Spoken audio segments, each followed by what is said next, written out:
आज ये press conference करते हुए प्रसन्नता हो रही है जिस मुख्यमंत्री माननीय नेता श्री नीतीश कुमार जी ने बिहार के ग्रामीण सड़कों के लिए इस 18 वर्ष में लगभग जिस तरह से उन्होंने काम किया और जिस तरह से ग्रामीण सड़कों का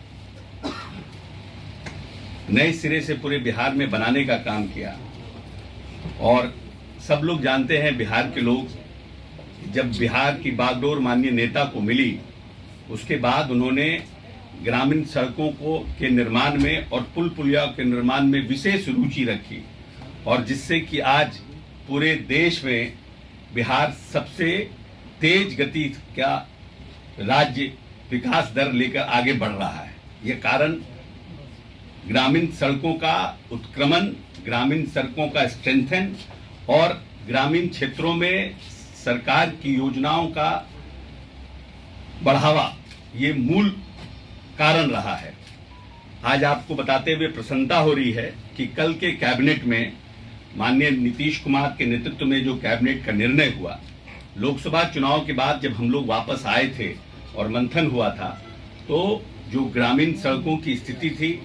जो पुल पुलिया की स्थिति थी, जिस तरह से बहुत से जगहों पर वोटों का बहिष्कार हुआ था, उन सब बातों को देखकर माननीय मुख्यमंत्री जी ने कुछ स्तरीय बैठक की थी और इस बैठक में उन्होंने निर्णय किया था कि जो हमारे सड़कों का जो निर्माण हो रहा है उस गति से हम अपने लक्ष्य को प्राप्त नहीं कर पाएंगे। ग्रामीण सड़कें बनी, ग्रामीण सड़कों का उत्क्रमित किया गया, लेकिन फिर भी जो सड़कें बनाई गई थी वो अपना लाइफ टाइम उनका खत्म हो गया था और बहुत से सड़कों की स्थिति जर्जर थी। क्योंकि हम जब ग्रामीण इलाकों में विकास की योजना लेके जा रहे हैं तो निश्चित रूप से जिस ट्रैफिक का फ्लो हमारी सड़कों पर लगभग 40 से 50% बढ़ा है और बहुत सी सड़कों जहां सिंगल थी वो डबल करने की डिमांड था लोगों का। तो उस सब चीज को ध्यान में रखते हुए माननीय नेता ने जो हमारी सभी योजना थी उसको एक नई योजना के रूप में इसका शुरुआत की गई है। स्टेट प्लान से राज्य सरकार अपने मत से इन योजनाओं को एक नई योजना, ग्रामीण सड़क उन्नयन योजना के नाम से एक नई योजना की शुरुआत की है, जिसमें वैसे सभी सड़क जो हमारे मेंटेनेंस पॉलिसी में नहीं है उन सड़कों का उन्नयन, उन सड़कों का सुदृढ़ीकरण और उन सड़कों के चौड़ीकरण का निर्णय कल कैबिनेट ने किया है। मैं समझता हूं कि बिहार एक ग्रामीण परिवेश का राज्य है और माननीय नेता का ग्रामीण इलाकों को डेवलप करने की एक अपनी सोच है और उसी सोच के तहत इस योजनाओं की शुरुआत की गई है। लगभग हम अभी के समय में हमारा विभाग अभी जिन टेंडरों को फाइनल किया है, क्योंकि ये पुरानी योजना पे, वो लगभग 6000 है जिसकी काम की शुरुआत होनी है और लगभग हम 10,000 किलोमीटर सड़क आने वाले समय में फाइनेंशियल ईयर में, इस फाइनेंशियल के अंत तक हमें उम्मीद है कि हम 10,000 किलोमीटर सड़क बनाने में सक्षम हो पाएंगे और चुनाव के पहले तक हम 13,000 और सड़कों का निर्माण करेंगे। तो आज के डेट से नवंबर एंड के पहले तक लगभग हम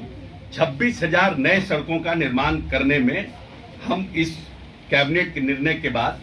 हमारा विभाग सक्षम हो पाएगा। एक बड़ी ताकत ग्रामीण इलाकों में माननीय मुख्यमंत्री ने इस योजना की शुरुआत करके दी है।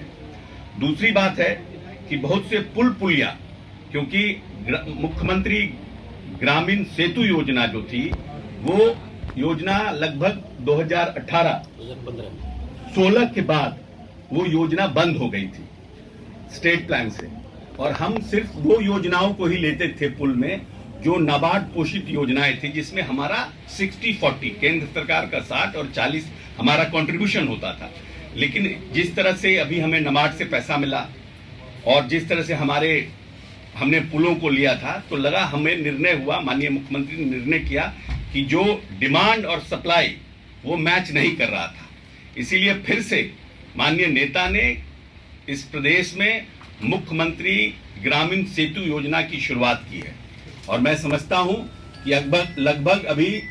800 हमारे यहाँ पुल निर्माणाधीन है और चुनाव आते आते तक हमारा टारगेट 1000 नए पुलों का निर्माण करने का है। और जो कल कैबिनेट ने जो निर्णय लिया है उससे लगभग हम 1000 और पुल को, तो अभी जो स्थिति बिहार में है अगले साल तक लगभग हम 1500-1600 पुलों का निर्माण करने में सक्षम हो पाएंगे। जो एक बड़ी लोगों की शिकायत थी कि आजादी की इतने साल बाद भी बहुत से जगहों पर अभी भी पुल का निर्माण नहीं हुआ है, और खासकर वैसे जगहों पर जहां पर हमारी आबादी अति पिछड़ों की है, महादलितों की है, अल्पसंख्यकों की है, उन बसावटों को हम लिंक करने में कहीं ना कहीं पिछड़ गए थे। बहुत काम करने के बावजूद फंड की कमी थी, कुछ स्टेट प्लान से बाकी विभागों में भी काम चल रहा था, तो